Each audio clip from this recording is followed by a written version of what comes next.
Wa juffatin nar bisyahawat, kata Nabi sallallahu alaihi wasallam. Syarat Allah Taala kelilingkan neraka ni, syarat masuk neraka ni adalah dengan syahwat, dengan kehendak-kehendak kita. Benda kita suka itulah benda bahaya sebenarnya. Semaya, siapa kena semaya? Tak ada orang kena nak semaya pun. Benda-benda kita tak suka ni syarat untuk masuk syurga. Tapi benda yang kita suka ingat. Syarat benda-benda yang kita suka ni lah perkara yang akan bawa kita masuk neraka. Muslimin muslimat yang dirahmati Allah, kehidupan kita ni, kita duduk dunia ni sebentar je. Nabi kata a'maru ummati baina 60 ila 70. Umur umat aku, kata Nabi, di antara 60 hingga 70 tahun. Sekejap je. Kadang-kadang siapa umur 60, kadang-kadang tak siapa. Tak tentu. Allah sengaja sembunyikan, Allah sengaja rahsiakan kematian ni supaya kita ni sentiasa sedia bila-bila masa, di mana sahaja. Sedia semua. Nak mati bila, kita sedia semua.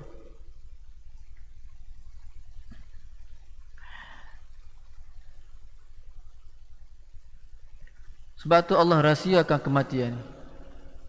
Mati-mati ni bukan benda biasa. Mati ni pun azab dah.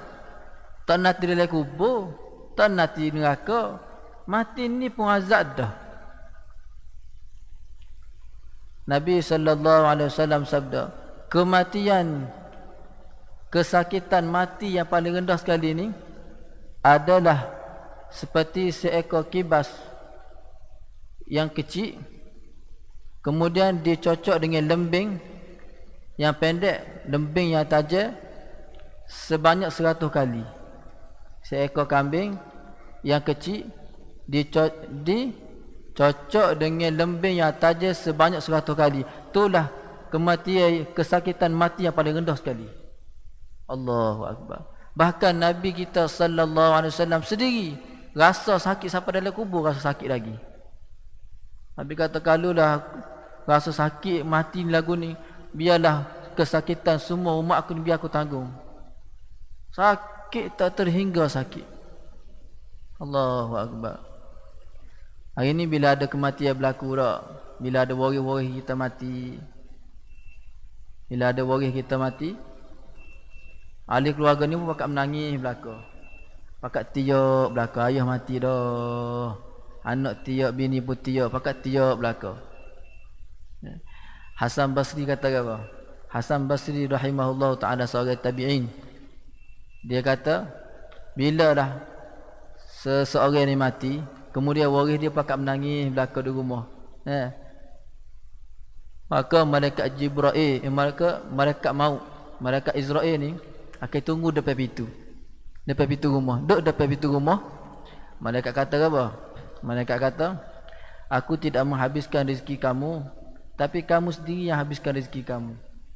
Aku tidak mengurangkan umur kamu, dan aku ni akan datang ke rumah kamu ni berkali-kali, sehingga kamu semua dalam rumah ni akan mati.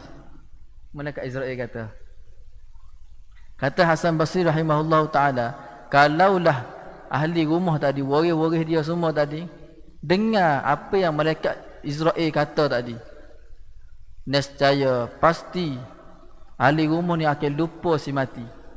Dan ahli rumah semua ni, waris-waris semua ni akan menangis fikir diri masing-masing. Kalaulah dengar apa yang malaikat tadi kata. Allahu Akbar. Mati itu satu azab dah. Belum lagi neraka, belum lagi kubur, belum lagi pada mahsyar. Perjalanan yang sangat jauh. Sebab tu masa kita hidup ni lah peluang kita yang Allah bagi kepada kita untuk buat persiapan